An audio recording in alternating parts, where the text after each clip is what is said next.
تو شہزادہ تھا, حضور کی اولاد تھا, لیکن معین الدین تیرا ایک پلاٹ بھی نہیں. تو نے طالب علم پالے, انہیں غریبوں کو دیا, انہیں نوازا, کوئی شے نہیں تیرے پاس, ہر چیز تو نے. ساری رات روتے ہو, سارا دن روتے ہو. تو خواجہ قطب الدین صاحب کہتے ہیں میں نے جب عرض کیا تو خواجہ صاحب مجھے گلے لگا لیا, چیخ مار کے روئے. کہنے لگے قطب الدین پتر داڑھی سفید ہو گئی, جانے کا وقت آ گیا. جو تو نے نیکیاں گنوائی ہیں وہ ہیں صحیح میرے پاس, پر یار کی بارگاہ میں پیش کرنے کے قابل ایک بھی نہیں, ایک بھی نہیں. تو بارگاہ تو دیکھ کتنی بڑی ہے, رسول کریم کی بارگاہ میں پیش کرنے کے قابل ان میں سے ایک بھی نہیں. تو آستانہ دیکھ کتنا بڑا ہے, کیا پیش کروں گا, کیا عرض کروں گا حضور کی بارگاہ میں, کس طرح. وہ یار جو بڑے تھے وہ تو ڈرے ہوئے تھے, سہمے ہوئے تھے, وہ تو بڑی آزمائش میں تھے. لیکن میرا اور آپ کا رٹا 2 نمازیں پڑھ کے 6 نمازوں کا دعویٰ کرنا اور لمبی چوڑی کہانیاں بنانا اور اپنے منہ سے اپنی تعریفیں کرنا, اس سے تھوڑا باہر آئیں. رزق بھی میرا اللہ ہی دیتا ہے, علم بھی اللہ دیتا ہے, رزق بھی. بڑے بڑے فقیروں کو مالدار ہوتے دیکھا, بڑے بڑے مالداروں کو فقیر ہوتے دیکھا. بڑے بڑے, میرے ایک بڑا سخی قسم کا سجن ہے, بڑا پیارا ہے, میں اسے سخی مانتا ہوں. میں نے اپنی پریشانیوں کے دنوں میں بھی اس شخص کو سخی دیکھا. ایک دن رات کو مجھے ٹیلی فون کر کے کہنے لگا کدھر ہو. میں نے کہا میں گھر ہوں. نہیں اکثر سفر میں ہوتے ہو نا. میں نے کہا طبیعت کیسی ہے, ٹھیک ہے, بس حال چال پوچھنا تھا. میں نے سمجھا, میں نے کہا یار یہ کوئی مسئلہ ہے, ورنہ رات کے 2 بجے کوئی حال پوچھنے کو فون تو نہیں نہ کرتا, کوئی مطلب ایسا تو مسئلہ نہیں نا. تو میں نے بیک کال کی, میں نے کہا یار میری بات سن, مسئلہ کیا. کہ نہیں کچھ نہیں دل کر رہا تھا. میں نے کہا میری گل سن, رہے ہیں اسی 4-5 سال کٹھے, میں تین جاننا, اصل بات کر. کہنے لگا مکان بھی بڑا ہے, سارا کچھ ٹھیک ہے, پر وہ بڑا ہی بے نیاز ہے. کچھ حالات اس قسم کے آ گئے ہیں کہ لوگوں کو بتاؤں بھی تو لوگ ماننے کو تیار نہیں. زیادہ نہیں, مجھے نا تھوڑے سے پیسوں کی ضرورت ہے, کوئی 15-20 ہزار اگر مل جائیں میری ضرورت. آپ یقین کریں میں روتا رہا ساری رات. میں نے کہا مہربانہ تیرا کس طرح کریں گے. اس سے لے کے زمانہ استعمال کرتا تھا, پر بے پرواہی ویخ نہ سجڑ دی, جتھے کسے دی پیش نہ جاوے انہیں تاجاں والے در در رولے تے منگتے ہیں تخت بٹھاوے. سجنا کسے نو کارا مل دئی, کوئی کعبے خالی آوے. واللہ خیر الرازقین, فقط تو دائیں بائیں نہ جا, رزق تو تجھے میں دوں گا, میں ہوں بہتر رزق دینے والا. بڑے بڑے بادشاہ, بڑے بڑے شہنشاہ, بڑے بڑے لوگ, ہاتھوں میں کاسے, فقیریاں. ام ربیعہ کہا کرتی تھیں, بڑی نیک اور صالح خاتون تھیں. وہ کہتی ہیں کہ میں نا بڑے امیر آدمی کی بیوی تھی, اپنے شوہر کے ساتھ چھت پہ بیٹھی تھی تو نیچے فقیر مانگنے والا آیا. اس نے بڑے درد سے صدا کی تو میں نے اپنے شوہر سے کہا کچھ دے دیں. کہا دفع کر, ان لوگوں نے دھندا بنایا ہوا ہے. کہتی میں میکے سے بھی بڑا مال لے کے آئی تھی, میرے ماں باپ بڑے امیر تھے, تو میں نے نا چوری اپنے خامہ سے نظر بچا کے باتھ روم جانے کے بہانے گئی اور نیچے جا کے 5 دینار میں نے اس فقیر کی ہتھیلی پہ رکھے. کہتے ہیں اس نے 5 دینار دیکھے, پھر میری طرف دیکھا تو میں نے اس کی آنکھوں میں آنسو چمکتے دیکھے. کہنے لگے بی بی رب تیرا بھلا کرے, میں 3 دنوں کا بھوکا ہوں. کہ وہ چلا گیا, میں گھر آ گئی. جب باہر آئی تو میرا شوہر کہنے لگا تو اتنی اب اتنی تو تیز ہو گئی ہے اور تو اتنی خود مختار ہو گئی ہے, میرے بغیر پوچھے مال خرچ کرے گی, جا تجھے 3 طلاقیں. کہتی میں بالدار اور وزادار باپ کی بیٹی تھی, طلاق لے کے گھر آئی تو میرا باپ ٹوٹ گیا, چارپائی پہ چلا گیا. اوہو یہ کیا بن گیا. کتنی بڑی تکلیف رہی. 1-2 سال کے بعد میرے ابا نے میری شادی کر دی. اب جس شوہر کے پاس گئی وہ بڑا نیک تھا, پرہیزگار تھا, اللہ نے بہترین صلہ دیا. کتنی چھت پہ بیٹھی تھی, دروازے پہ فقیر آیا تو میں نے شوہر سے کہا کچھ دے دوں. کہنے لگا میں فقیر ہوں, میں نے فقر سے دولت دیکھی ہے, اسے خالی نہ لوٹانا. کہتی ہے کہ میں نیچے گئی اور جب میں نے اس کی طرف دینار بڑھائے تو میری چیخ نکلی, پیسے پھینک کے میں بے ہوش ہو کے گری. میرا شوہر نے آ کے اٹھایا, اندر لے گیا, پانی منہ پہ چھڑکا. کہنے لگا تجھے کیا ہوا. کہنے لگی یہ جو مانگنے آیا یہ میرا پہلا شوہر تھا.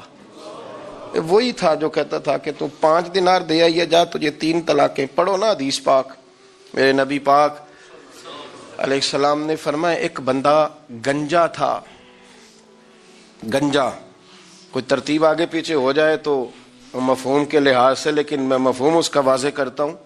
ایک گنجا تھا، کوئی شے نہیں تھی، سر پہ بال بھی نہیں تھے، رویا کرتا تھا۔ اللہ تعالیٰ نے فرشتے کو بھیجا، تجھے کیا چاہیے؟ تو کہنے لگا بال آ جائیں اور تھوڑا مال آ جائے۔ فرشتے نے ہاتھ پھیرا تو بال بھی آ گئے، تو بکریاں بھی آ گئیں، لائنیں لگ گئیں، مال ہی مال ہو گئے۔ دوسرے کے پاس گیا، وہ کوڑا تھا، اس کو جا کے کہا کیا چاہیے؟ کہنے لگا شفا ہو جائے اور کچھ اللہ تعالیٰ آسانی کر دے۔ شفا بھی ہو گئی، گائیں بھی دے دی، بھینسیں بھی دے دی، مال ہی مال ہو گئے۔ پھر ایک کے پاس گیا، وہ اندھا تھا، تجھے کیا چاہیے؟ اس نے کہا آنکھیں مل جائیں اور کچھ ساتھ اللہ مال دے دے۔ اونٹ ہی اونٹ ہو گئے۔ جب بڑا نواز دیا تو پھر مالک نے امتحان لینے کا ارادہ کیا، یاری تیری سونا ہے پر آزمائشاں بھی تیریاں اگ، آزمائشاں تیریاں، صحیح کہہ رہا ہوں، آزمائشاں تیریاں، یاری تیری سونا ہے پر آزمائشاں تیریاں، اے سونا پرکھیا جامدائی پہلو نال لگاں دے لگ۔ اللہ نے فرمایا آزمائش کرو۔ سب سے پہلے گنجے کے پاس آئے، اسے کہا اللہ کے رستے میں کچھ دیکھا نہیں لگا، میرے خرچے ہی بڑے، دیکھو تو صحیح کتنی مشکل میں وقت گزارتا ہوں، حال ہی کوئی نہیں۔ تو اس نے کہا میں نے تو سنا ہے تو گنجا اور بھوکا ننگا تھا۔ کہنے لگا میں تو جدی پشتی رئیس اعظم ہوں، تجھے کس پاگل نے کہا ہے بھاگ جا؟ اس نے کہا اچھا جیسے تو تھا ویسے ہی ہو جائے۔ کھیت کھلیان اجڑ گئے، پھر سے گنجا ہو گیا۔ حضور علیہ السلام فرمانے لگے، پھر وہ اس کے پاس گیا جو کوڑا تھا، اسے کہا کچھ دے، کہنے لگا خرچے ہی بڑے۔ اب پوچھ لیں کسی امیر آدمی سے، کہے گا چکی کے نیچے ہاتھ ہے میرا، میرے سے زیادہ تو اب پریشان بندہ ہی کوئی نہیں، کیا بتاؤں آپ کو، اتنا ٹیکس ہے، اتنا جرمانہ ہے، فلانی شے، بڑا کچھ گنواتے ہیں لوگ۔ اس نے کہا میں نے تو سنا تو پہلے کوڑا تھا۔ اس نے کہا اچھا دوڑ جا، میں تو رئیس اعظم ہوں، دادا بھی پردادا بھی اور ساری نسل ہی۔ اس نے کہا اچھا جیسے تو تھا ویسے ہی ہو جائے۔ پھر وہ گیا اندھے کے پاس اور جا کے کہا اللہ کے نام پہ کچھ دے۔ تو کہنے لگا رب کے نام پہ؟ یہ کھڑے ہیں اونٹ، جتنے تیرے دل کرے لے جا۔ اس نے کہا کیا معنی اس بات کا؟ کہنے لگا یار تجھے کیا بتاؤں، میں تو اندھا تھا، میں نے تو کبھی دنیا دیکھی نہیں تھی، پھر اس کریم نے فضل کیا تو مجھے بڑا کچھ دکھایا، میں کیا بتاؤں، میرا دل کر رہا ہے کہہ دوں کہ پھر اس نے کعبہ دکھایا، پھر اس نے روضہ رسول دکھایا، پھر اس نے ریاض الجنہ کے سجدے دکھائے، پھر اس نے اپنے محبوب کے دروازے کی رونقیں دکھائیں، اس نے بڑا کچھ دیا، اس نے بڑا نوازا۔ میرے پاس تو شاید میں بدکار پرانا خادم، کسے در ملی نہ ٹوئی، ایتے واصف یار نے نظر جو کی تھی پھر واصف ہی ہوئی، یہ تو اس کا کرم ہوا۔ تو یہ وہ کہنے لگا تو اللہ کے نام پہ جان مانگ، میں وہ بھی دینے کو تیار، میرے پاس تو شے ہی کوئی نہیں تھی، مجھے تو اپنا پتہ ہے، میں تو کوئی شے نہیں تھا، کچھ نہیں تھا میرے پاس، یہ تو ان کا کرم ہے کہ رخ ان کا ادھر ہے، اور مختصر سی میری کہانی ہے، یہ جو بھی ہے ان کی مہربانی ہے۔ تو وہ کہنے لگا میں بھی کچھ لینے نہیں آیا تھا، تیری آزمائش ہی کرنے آیا تھا، تیری عزتیں بھی سلامت رہیں گی، تیرا مال بھی سلامت رہے گا، تیری شفا بھی۔ اپنی زندگی میں کبھی بھی اللہ کی بارگاہ سے توجہ ادھر ادھر نہ کریں، چھوڑیں لوگ کیا کر رہے ہیں، دنیا کیا کہہ رہی، کبھی بھی اپنی توجہ دائیں۔ ہمارا یہ مسئلہ بن گیا کہ ہماری سیاست ہے، ہماری دنیا داری ہے، ہم بندوں کو راضی کرنا چاہتے ہیں، ہم دیکھتے ہیں کون کس طرح، اور آپ یقین کریں آپ تھک جائیں گے، بندے راضی نہیں ہوں گے، وہ نہیں راضی ہوتے، آپ ان کو منا کے لائیں گے تو ادھر والے نکل جائیں گے، ادھر کو منائیں گے تو ادھر والے نکل جائیں گے۔ اس چکر سے باہر آئیں، اس رب کو راضی کریں جو فرماتا ہے ان الذین آمنوا وعملوا الصالحات سیجعل لهم الرحمن ودا۔ فرمایا تو ایمان لانے کے بعد نیک عمل کر، میں لوگوں کے دلوں میں تیری محبت پیدا کر دوں۔ رحمان لوگوں کے دلوں میں محبت ڈال دے گا، اللہ لوگوں کے دلوں میں۔ اپنی نظر ہمیشہ اپنے رب پہ رکھیں، اتنی لمبی چوڑی دنیا داروں سے امیدیں نہ وابستہ کریں۔ میں نے دیکھا ہے لوگ کاسا لیسی کرتے ہیں، کبھی اس کے دروازے پہ کبھی اس کے دروازے پہ، ان چکروں سے باہر آئیں اور اپنے رب کی بارگاہ کی طرف توجہ کریں، استغفار شوق سے پڑھا کریں، اور اکیلے میں نہ، اکیلے میں۔ حضرت رئیس المتکلمین مولانا نقی علی خان صاحب رحمۃ اللہ نے لکھا ہے کہ فرعون 500 سال حکومت کر گیا، یہاں تو 5 سال کی حکومت کی پیر لڑکھڑاتے ہیں، 500 سال۔ فرماتے اصل وجہ یہ تھی کہ دنیا جب سو جاتی تھی نا تو اوپر چادر لے کے تو مصلے پہ بیٹھ جاتا تھا اور ہاتھ باندھ کے کہتا تھا رب تو ہی ہے، میرا پردہ نہ کھولنا، مالک تو ہی ہے، کرم نوازی کرنا، میری پکڑ نہ کرنا۔ وہ بے ایمان ہو کے اگر 500 سال ہاتھ باندھے تو گزارا کر لیتا ہے، تو ایماندار ہے۔ پر مسئلہ یہ ہے کہ تو رات کو بکل مار کے ہاتھ نہیں نہ باندھتا، تو محنت نہیں کرتا، تو استغفار نہیں کرتا، توبہ کریں تو بچے رہیں۔ وہ اتنی لمبی حکومت کر گیا چونکہ رات کو کہتا تھا مالک رب تو ہی ہے، لیکن مہربانی فرما میری پکڑ نہ فرما، تو اللہ نے تو اس کو مہلت دے دی۔ ہمارے قادریہ سلسلے کے ایک شیخ گزرے ہیں، میر سید عبد الواحد بلگرامی رحمۃ اللہ علیہ، بہت بڑے درویش تھے، اعلیٰ حضرت کا پیر خانہ موریرہ شریف اور میرہرہ والے بلگرام کے مرید ہیں۔ بلگرام سید میر عبد الواحد بلگرامی کے پاس ایک نوجوان آیا تو اس نے آ کر کے عرض کی کہ حضور میں جوان ہوں، تو جب سے سنا نا مر جانا ہے، قبر میں جانا ہے، جنازہ دیکھا ہے، قبر میں بندے کو اترتے دے، مجھے موت سے بڑا ڈر لگتا ہے، کوئی وظیفہ بتائیں یا مجھے کوئی نصیحت کریں۔ تو میر عبد الواحد بلگرامی رحمۃ اللہ علیہ فرمانے لگے بیٹے تیری جیب کس طرح کی ہے، پیسے کس طرح کے؟ کہنے لگا حضور بڑا کرم ہے اللہ کا، مالدار ہوں، خوشحال ہوں۔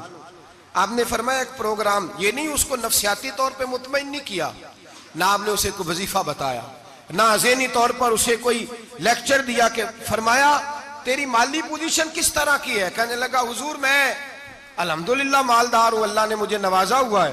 آپ فرمانے لگے اس طرح کر، روزانہ کی بنیاد پہ صدقہ دینا شروع کر، اور فرض نماز کے ساتھ ساتھ روزانہ کی بنیاد پر چند نفل پڑھنے شروع کر، صدقہ روز دے، 10 روپے دے لیکن دینے روزانہ ہے، 15 روپے دے لیکن دینے روزانہ ہے، روزانہ کی بنیاد پر صدقہ کر۔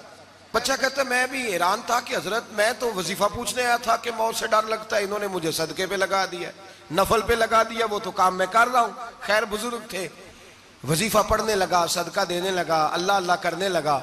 فرماتے ہیں کچھ دن بیت گئے تو میر عبد الواحد بلگرامی رحمۃ اللہ علیہ 6-7 ماہ کے بعد دوبارہ ملاقات ہوئی تو فرمانے لگے بیٹے اب تیرا کیا حال ہے؟ تو وہ نوجوان کہنے لگا حضور اب مجھے مرنے سے ڈر نہیں لگتا، بلکہ اب تو میرا مرنے کو دل کرتا ہے، تو دل کرتا ہے، ڈر نہیں لگتا، اب دل کرتا ہے۔ اور حضور آپ نے میرے ساتھ کیا کیا ہے کہ میرا تو دل کرنے لگا ہے مرنے کو، خوف نکل گیا ہے، دل کرنے لگا ہے میں جاؤں۔ تو بڑا خوبصورت ارشاد فرمایا، کیا بات ہے، اللہ والوں کی باتیں اللہ کے لشکروں میں سے لشکر ہوتی ہیں۔ میر سید عبد الواحد بلگرامی رحمۃ اللہ علیہ فرمانے لگے بھائی جس جگہ آدمی کی پراپرٹی ہوتی ہے، جس جگہ اس کا مکان ہوتا ہے، جس جگہ اس کی جائیداد ہوتی ہے، وہاں اس کا جانے کو دل کرتا ہے۔ فرمایا اب تو نے صدقہ دے کے نفل پڑھ کے جنت میں اپنا مکان بک کرا لیا ہے، اب وہاں تیرا پلاٹ ہو گیا ہے، اب تیرا ڈر نہیں لگے گا، اب تیرا جنت میں جانے کو دل کرے گا، اب تیرا وہاں جانے کو جی چاہے گا، جہاں آدمی کی زمین نہیں ہوتی، جگہ نہیں ہوتی، سر چھپانے کو مکان نہیں ہوتا۔ بھائی نبی کریم صلی اللہ علیہ وسلم کی بارگاہ میں حضرت عمر آئے، بخاری مسلم میں موجود، کہتے ہیں حضور اٹھے چارپائی سے تو نبی پاک کے کمر مبارک پر موٹے موٹے بان کے نشان تھے۔ عرض کی یا رسول اللہ صلی اللہ علیہ وسلم کیسر و کسرا تو اتنی موج میں ہیں، یا رسول اللہ وہ تو اتنی موج کر رہے ہیں اور آپ اس تکلیف میں؟ تو محبوب نے فرمایا عمر کیا تم یہ پسند نہیں کرتے کہ وہ دنیا میں موج کر لے اور اللہ آخرت کی ساری عزتیں ہمیں ہی عطا فرما دے؟ فرمایا میں تمہاری دنیا سے کچھ لینے نہیں آیا، میں تو بطور مسافر یہاں وقت گزار کے پیغام الہی دینے آیا۔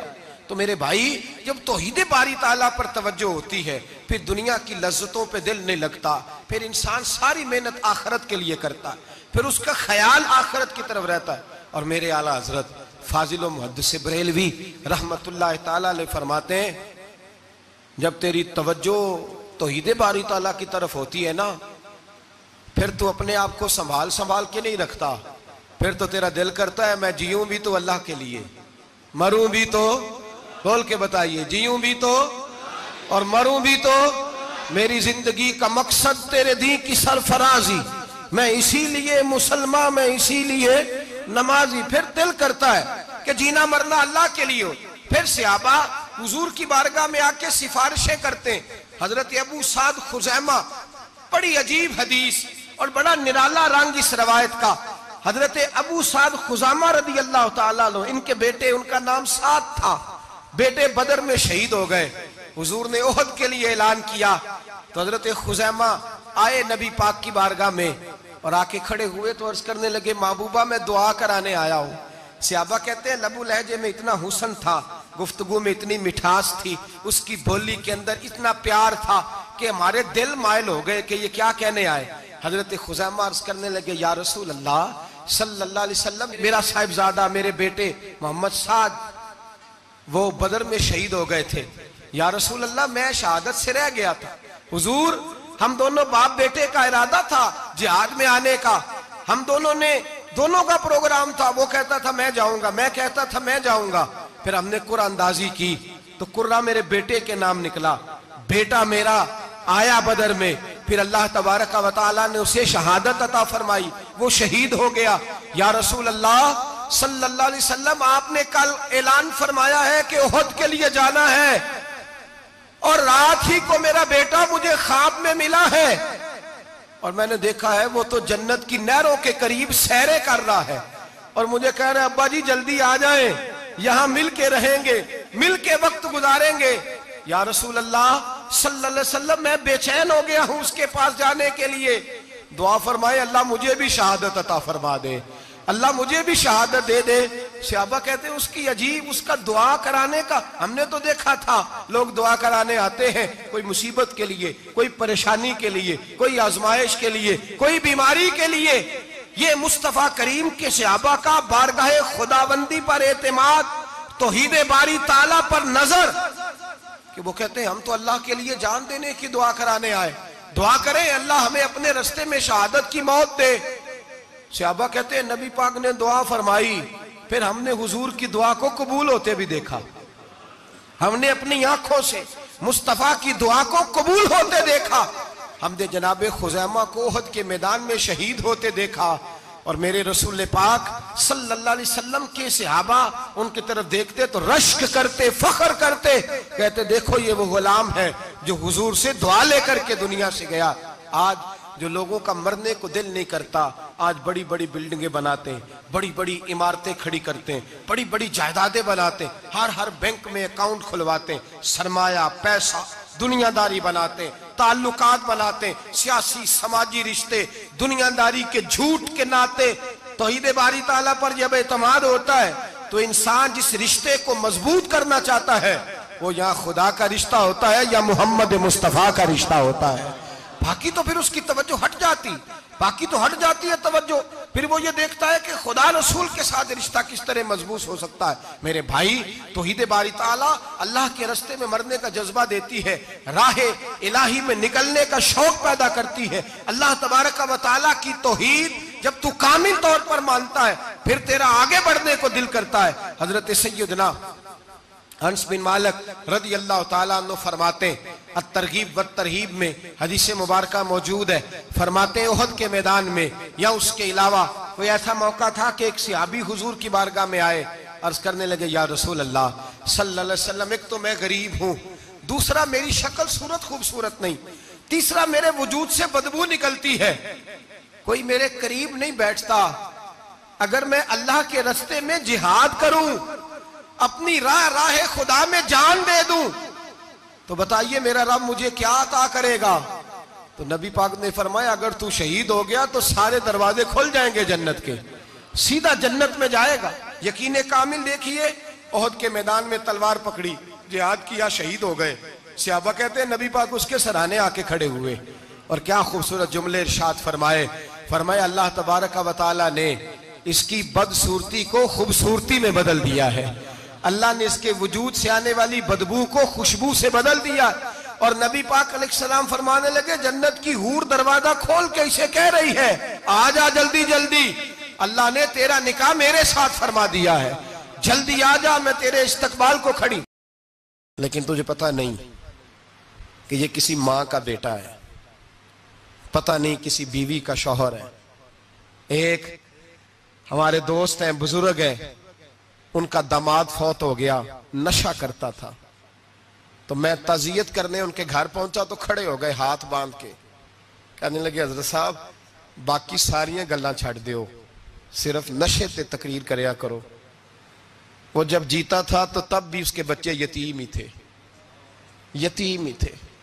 میری بیٹی جب میرے گھر آتی تھی اور میں اپنے پوتوں کے اترے کپڑے اسے پہننے کو دیتا تھا تو میرا کلیجہ پھٹتا تھا، اور میری بیٹی اس کی زندگی میں بھی بیوہ کی زندگی گزار رہی تھی، وہ میری بہوؤں کے اترے ہوئے کپڑے پہنتی تھی، کوئی دعا کرو، کوئی جلسے کرو، یہ لت ختم ہو جائے۔ اور کہنے لگا اب میرے وہ چلا تو گیا ہے، دادا دادی اس کے پہلے کوئی نہیں، چچا ہے کوئی نہیں، جب تک تو میں زندہ ہوں ان نواسوں کو کوئی روٹی کا لقمہ، کوئی کپڑا مل جائے گا، لیکن سوچتا ہوں میں بوڑھا ہوں، مر گیا تو ان کو کوئی پوچھے گا بھی نہیں، کون ان کی خبر۔ اتنا ظلم اس قوم سے، اتنی زیادتی، اور آرام سے لکھ کر لوگ گزر گئے کہ یہ 70 لاکھ ہے، ان کا درد تو سمجھو، تکلیف تو سمجھو۔ 7 فٹ کا سونا جوان اور نشے کا عادی ہے تو کسی نالی میں پڑا ہوا ہے۔ اور میں نے کہا اس قوم کے ساتھ اس سے بڑا بھیانک مذاق کیا ہوگا؟ کوئی دانشور تھا بڑا ظالم، اس ظالم سے کوئی مشورہ لینے آیا، اس نے آ کے کہا تو بڑا ظالم ہے، بڑے کڑوے مشورے دیتا ہے، میرا ایک دشمن ہے، میں اس سے بدلہ لینا چاہتا ہوں، میرا دل کرتا ہے اس کا بچہ قتل کر دوں تاکہ وہ تڑپے۔ تو ظالم نے کہا اسے قتل نہ کر، وہ تو اس کا باپ 2-4 مہینے رو کے چپ کر جائے گا، پھر میں سخت سزا دینا چاہتا ہوں، مشورہ دے۔ تو اس نے کہا اس کے بچے کو نشے پہ لگا دے، جس کا بچہ نشہ کرے گا وہ باپ روز مرے گا، روز جیے گا، وہ ماں روز مرے جیے گی، نشے پہ لگا دے۔ اس قوم کے ساتھ سب سے بڑا ظلم یہ ہوا کہ ملت کا جوان نشے پہ لگ گیا، ڈرگز پہ لگ گیا، اتنے تباہ حالات ہوئے کہ جوان چڑھتی جوانیاں، اماں نے کتاب دے کے بھیجا تھا، اور کالج سے واپس آئے تو نشے کے ٹیکے ہاتھوں میں پکڑے ہوئے، ٹیکے۔ اور آپ کے اس ملک کے اسلام آباد میں ایک دن میڈیا نے وہ خبر بھی وائرل کی اور وہ چیز بھی دکھائی لوگوں کو، 3 مہینے کا بچہ لے کے نشئی سڑک پہ آ گیا، اس نے کہا میرا نشہ ختم ہو گیا، میرا بچہ خرید لو، 2 پڑیاں دے دو۔ تو وہاں بیبیاں جو سن رہی تھیں وہ بھی چیخیں مار کے رو رہی تھیں۔ یہ ظلم کیا اس قوم کے ساتھ، اور کرپشن کی لعنت نے اجازت دی سپلائی کرنے والوں کو کہ گلی گلی بھیجے، گلی گلی۔ انہوں نے کچھ تھوڑا ظلم نہیں کیا ان حکمرانوں نے، اور ہماری اپوزیشن اس کو نہ صرف اتنا پتا ہے کہ یہ جائیں اور ہم آئیں، اس سے زیادہ کوئی غرض نہیں۔ بھائی کرپشن کے خلاف نکلے ہو تم، نشے کے خلاف کس دن نکلو گے؟ جوئے کے خلاف کس دن؟ قوم تو مر رہی ہے نشے سے، اس کے خلاف میدان میں کب آؤ گے؟ صرف اتنا ہے کہ یہ جائیں اور ہماری باری آئے، اس سے زیادہ کچھ نہیں۔ جتنے مجرم وہ ہیں اتنے ہی تم بنتے جا رہے ہو، اس لیے کہ اصل بات پر نہ وہ آتے ہیں اور نہ اصل بات پر یہ آتے۔ بھائیو، میرے نبی پاک صلی اللہ تعالی علیہ وسلم، اور ایک اور تماشا ہے، یہ میرے پہ اللہ کا یہ احسان رہا، اس لیے نہیں کہ میں پرہیزگار آدمی ہوں، نیک ہوں، اس لیے نہیں، ویسے ہی اللہ بعض اوقات اسباب بناتا ہے، سبب بناتا ہے۔ مجھے نہ شراب کے رنگ کا پتہ ہے، نہ اس کی خوشبو کا پتہ ہے، نہ میں نے کبھی زندگی میں دیکھی ہے، یہ کرم ہے میرے حضرت صاحب کا، میں نے نہیں دیکھی، مجھے نہیں پتا کیسی ہوتی ہے، کچھ باتیں میں نے سنی ہیں۔ ایک محفل میں بیٹھا تھا مجلس میں، تو ایک شخص نے کہا کھانسی نہیں جاتی بچے کی، دوسرا اس کو مشورہ دے رہا ہے، کھانسی نہیں جاتی، بڑی دوائی دیسی بھی فلاں بھی بڑی کھائی، مشورہ دیا اس کو کہ تو اس طرح کر، اس کو نا شراب کے 2-4 چمچے پلاؤ، کہتے ہیں جی اس کو نا یہ پلاؤ تو صحیح ہو جائے گی۔ تو میں نے پلٹ کے اس کی طرف دیکھا، میں نے کہا کوئی عقل کر، کیا مشورہ کرنا؟ مولانا میرا تجربہ ہے۔ میں نے کہا تیرا تجربہ افضل ہے یا رسول اللہ کا فرمان زیادہ افضل ہے؟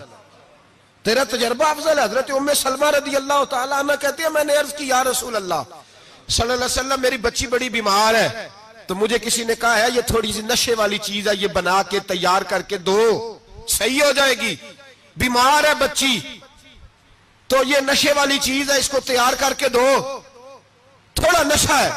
اگرچہ بعض، میں نے شروع میں کہا، بعض لوگ مریض کو، سخت مریض کو ایسی ادویات جو مجبوری بن جائے اس کی گنجائش اور اجازت دیتے ہیں محتاط علماء تو اس میں بھی بہت ساری چیزیں پہلے بیان کرتے ہیں، لیکن اس نے کہا جی میرا نشہ دینا ہے شفا کے لیے. تو حضرت ام سلمہ کہتی ہے میرے نبی پاک نے میری طرف دیکھا، میری طرف. تو میں نے کہا یا رسول اللہ آپ کیا فرمانا چاہ رہے ہیں؟ تو نبی پاک نے فرمایا ام سلمہ کبھی ناپاک چیز میں بھی شفا ہوئی ہے، کبھی ناپاک چیز میں بھی، کبھی شراب اور خمر میں بھی شفا ہو سکتی ہے. شفا رب کریم نے رکھی ہے پر شہد کے اندر رکھی ہوئی ہے، شفا اللہ نے رکھی ہے قرآن مجید میں رکھی ہوئی ہے. تو اس میں بھی کبھی یہ حضور نے بیان کیا ہے کہ اس کے اندر شفا ہو سکتی، تو امت کتنی دلیری کرتی ہے جو یہ مشورے دیتی ہے کہ اس کے اندر نشہ ہے، شراب ہے، تو کھانسی چلی جائے گی تو فلانی بیماری چلی جائے گی.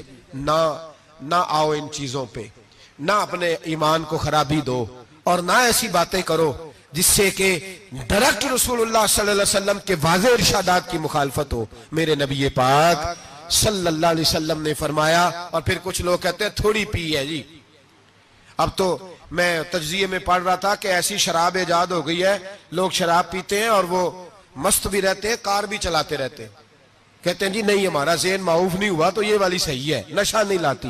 میرے نبی پاک صلی اللہ علیہ وسلم نے فرمایا جس چیز کی تھوڑی مقدار، زیادہ مقدار حرام ہے اس چیز کی تھوڑی مقدار بھی حرام ہے. جس کی زیادہ مقدار حرام ہے اس کی تھوڑی بھی. تو خمر اور شراب اگر فل پینا جائز نہیں تو تھوڑی پینا بھی جائز. یہ حرام ہے اور حرام تھی اور قیامت تک حرام ہی رہے گی. میرے نبی پاک صلی اللہ علیہ وسلم نے منع کیا اور حضور نے اظہار ناپسندیدگی فرمایا. اور میں 40 دن تو عبادت ہی قبول نہیں ہوتی شراب پینے والے جب تک سچی توبہ نہ کرے. ایک دن صحابہ بیٹھے تھے سارے، حضرت ابو بکر صدیق بھی تھے، فاروق اعظم بھی تھے، عثمان غنی بھی تھے، ڈھیر ساری تعداد تھی صحابہ کی، سارے تشریف فرما تھے. حضرت عبداللہ ابن عمر رضی اللہ تعالیٰ عنہ حدیث کے راوی ہیں اور مستدرک للحاکم کے اندر، ابن حبان کے اندر یہ روایت موجود ہے. فرماتے صحابہ نہ بات کر رہے تھے اور بات یہ کر رہے تھے کہ یار لوگوں کو گناہوں سے کیسے روکا جائے، لوگوں کو گناہوں سے گفتگو. صحابہ یہ کر رہے تھے. عبداللہ ابن عمر کہتے ہیں بیٹھے تھے اور یہ گفتگو کر رہے تھے کہ گناہوں سے پلاننگ جی ہوتی تھی. ان کی جو محفلیں ہوتی تھی نا بیٹھ کے، وہ خوش گپیاں نہیں ہوتی تھی بلکہ وہ تبلیغ کی، جد و جہد کی، لوگوں کو برائی سے منع کرنے کے لیے بیٹھتے تھے، اس پر منصوبہ بندی کرتے تھے، پلان کرتے تھے، آگے ترتیب دیتے تھے. گفتگو ہو رہی تھی تو اب آپس میں بات ہونے لگی کہ کون سا گناہ زیادہ برا ہے جس پر سب سے پہلے کام کیا جائے. تو دور ایک صحابی بیٹھے تھے، ان کا نام تھا عبداللہ ابن عمر. ایک عبداللہ بن عمر ہے اور ایک عبداللہ ابن عمر ہے. حضرت عبداللہ ابن عمر دور بیٹھے تھے، بڑے سمجھدار سیانے باریک بین آدمی تھے. تو حضرت عمر فاروق اپنے بیٹے سے کہنے لگے جا عبداللہ ابن عمر سے پوچھ کے آ کہ سب سے سخت گناہ کون سا ہے. توجہ ہے میرے بھائیوں، ادھر دیکھیے گا میری جانب، پوچھ کے آ کہ سخت گناہ کون سا ہے. عبداللہ بن عمر رضی اللہ تعالیٰ عنہ کی خدمت میں جب عبداللہ ابن عمر گئے تو جا کے کہنے لگے کہ صحابہ پوچھتے ہیں کہ آپ نے زیادہ وقت گزارا ہے نبی رحمت صلی اللہ علیہ وسلم کے پاس، تو بتلائیے برا گناہ کون سا ہے، سب سے سخت گناہ، تاکہ سب سے پہلے اس پر پابندی لگائی جائے، اس پر محنت کی جائے. تو حضرت عبداللہ ابن عمر کہنے لگے صحابہ کو جا کے بتا دو کہ سب سے برا گناہ شراب پینا ہے، سب سے برا گناہ، اور یہ ام الخبائث ہے، برائیوں کی جڑ ہے، گناہوں کی ماں ہے، یہ بنیاد ہے، باقی گناہ اسی سے شروع ہوتے ہیں.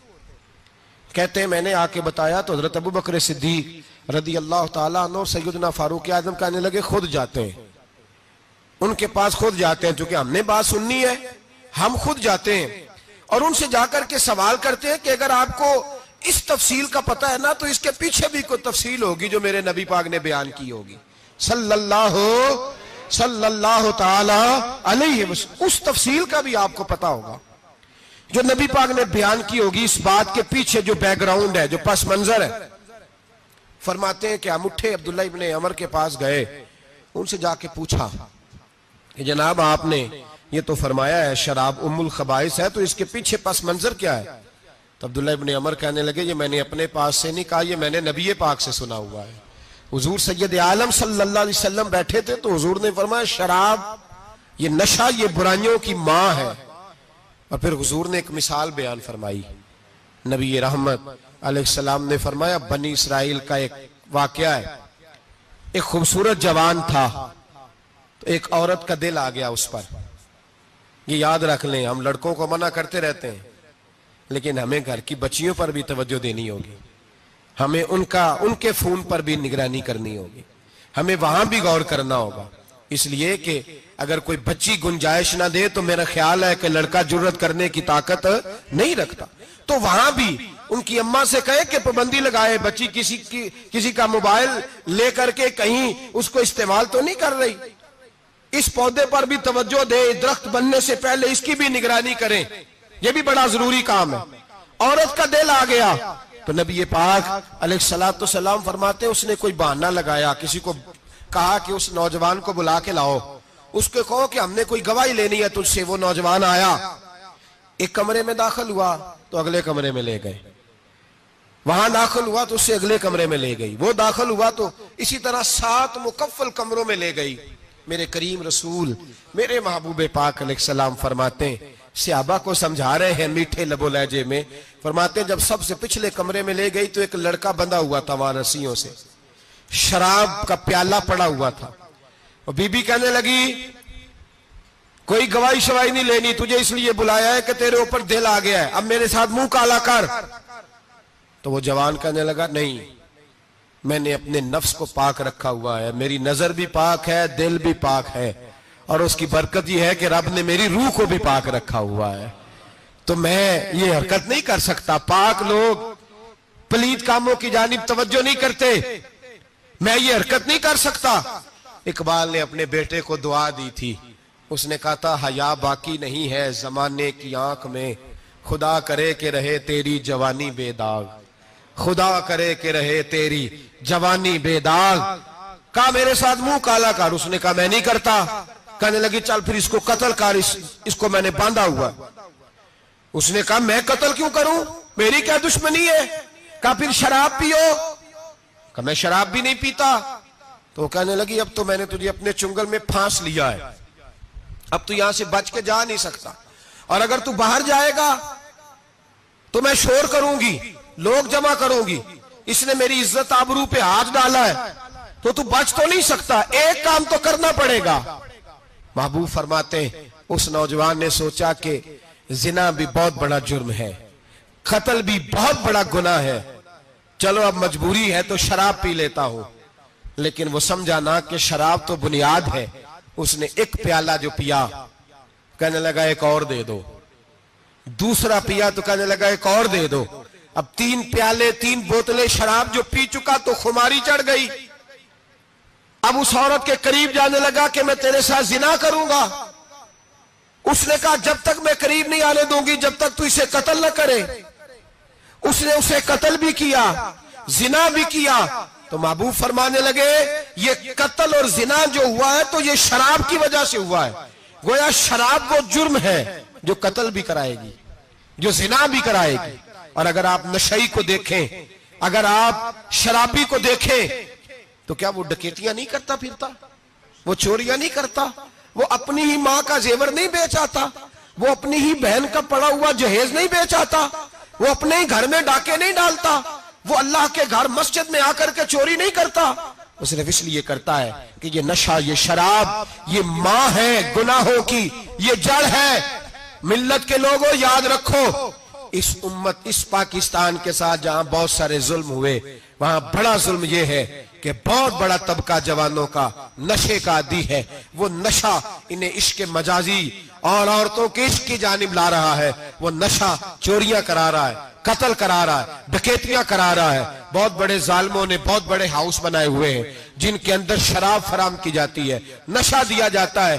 میں نے تو ایسے ایسے لفظ سنے کہ الیکشن کے دنوں میں ووٹ لینے کی خاطر سیاستدان انہیں نشہ فراہم کرتے ہیں، انہیں باندھ کے رکھتے ہیں، روز تمہیں پڑیا ملے گی، ووٹ ہمیں ڈالنا. اتنا ظلم، اتنی زیادتی، اتنا جبر، ایک انسان کے ساتھ کھیلنا.